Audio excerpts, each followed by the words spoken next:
All right, so here we are. This is the day after the Tryon Gravel Gallop, which is the race that this video will be focusing on. And hopefully you liked the introduction there.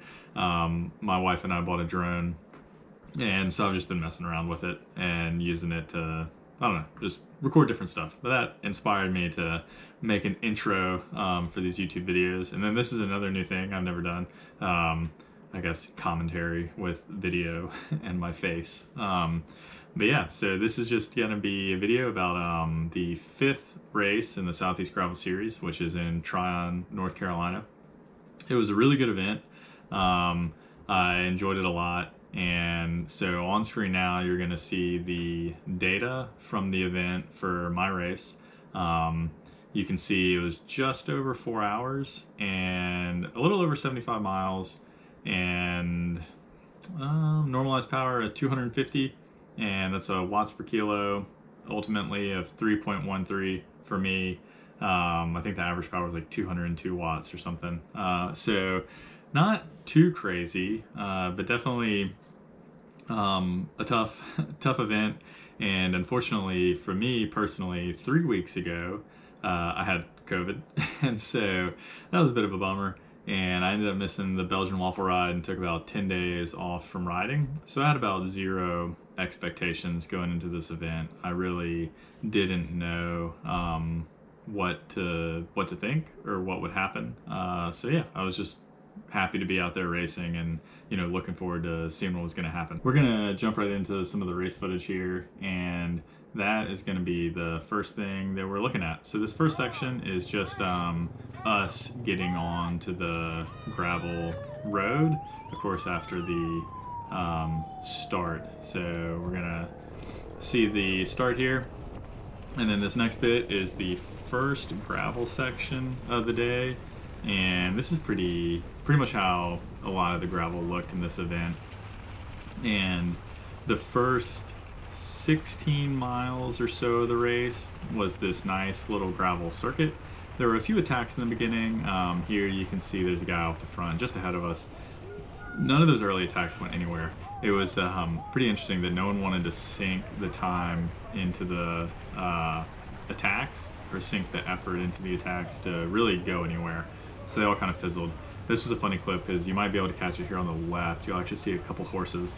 So that was Ben back there yelling at us to ride this first stretch pretty neutral because there are some horses on the road.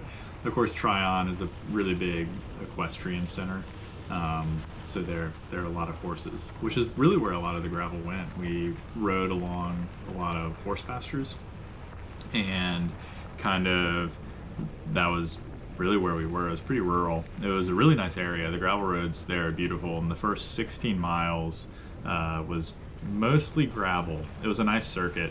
And that was actually the part I was most worried about because I'm pretty familiar with this course overall once we get off that first circuit. And so that's kind of where I was at mentally. It was like, well, if I survive these first 16 miles and I can make it onto the climbing, then things will be going pretty good.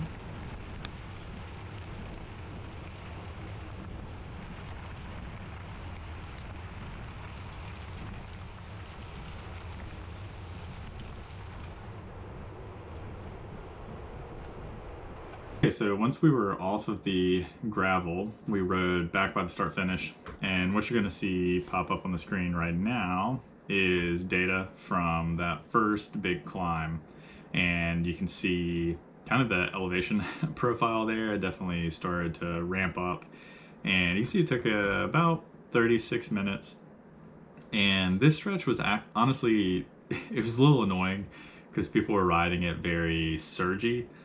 They would, you know, put in a hard effort and then just roll away. And there was one point in the climb I was very committed to riding, I don't know, like steady state, maybe a little over.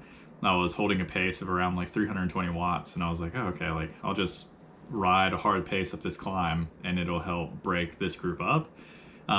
Instead, people decided to attack around me and then just sit up.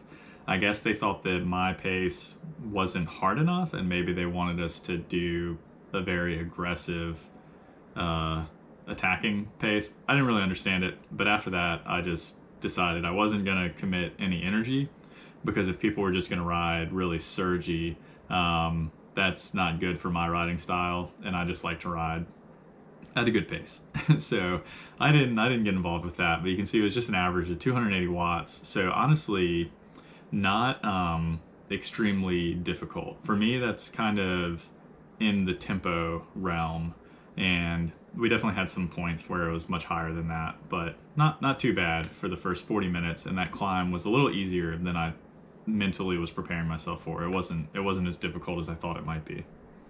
So after some pretty good racing, and a lot of, actually, we calmed down.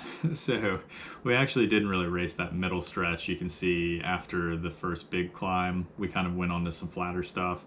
But the next stretch that we actually did kind of get a lot of pace involved was Pinnacle. So this is the same climb that we did in the Pinnacle race with Southeast Gravel, and also the same lead-in with Green River Road. So we hit Green River Road. We finally started doing some like harder riding on Green River Road, but it also was still very surgy. So I just kind of hung off the back and did my own thing and rode a similar, like the same. I tried to pace myself up that road and just kind of stay in contact with the group. Then we made the right turn on the Pinnacle, and eventually on Pinnacle, that's kind of where things blew up. Maybe like a couple people attacked, but I think really it's just people were tired. And so pretty quickly, people started dropping out of the group and kind of falling back, and that's kind of where I made my effort. So I rode hard on Pinnacle, and I made it to the top, and eventually there were like 3 or so people that had gotten away, and I ended up in a group of about, I think it was 6, chasing a group of 3 up the road. And that's pretty much how the rest of the race went. And thankfully, I do have footage from the finish today, so we're gonna hop into that. So you can see here that the last 10 miles was all downhill. Maybe there were a couple like bumps or something, but really it was truly mostly downhill. We had another gravel descent. We kind of all stayed together. At this point, I had just been thinking I would just survive with this group as long as I could, because I honestly felt terrible. I was feeling really bad, and every single like little section I was like, okay, if I can just make it through the next one, no one will catch me from behind and I'll be good. And then I survived that one, and I would think, okay, maybe the next section. So once we made it on the downhill, I was actually feeling like still bad, but mentally I was thinking, oh, okay, I'm gonna make it to the finish probably with this group. And that is what ended up happening. We made it down and back onto the kind of finishing stretch, and I actually did get to film the sprint. I kind of used my GoPro a little differently this time, and so what you're going to be seeing here is this sprint for 5th place. See, we make a left onto the final straightaway before we turn into the finish circuit, which was almost set up like a bit of a cyclocross course. And so we're kind of cruising through here. That's Brian Glover up there, decides that he wants to be the first one in to this finishing section. And I was just kind of following wheels at this point. In this group, we also had this guy in front of me named Bob. He was super cool. And in front of Bob is Bobby Julik. And then, unfortunately, I forgot these guys' names. The guy in the blue and the guy in the red. I don't remember who they are, but they were nice guys.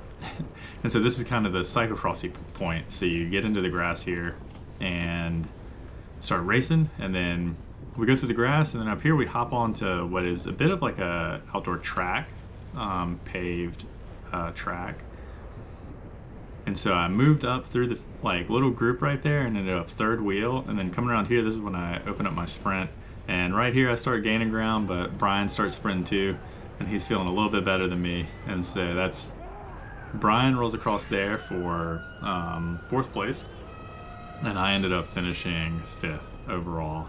And that is how that day went. And so yeah, really cool event, and that puts me tied for 2nd overall in the series.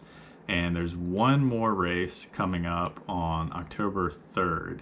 So my plan now is to kind of just try and rebuild some fitness from a lot of time off the bike due to COVID, and see if I can get my fitness back to where it was pre-COVID, and yeah, go for a good result in the 6th and final Southeast race. So that's what we're looking for, and we'll see if it can happen.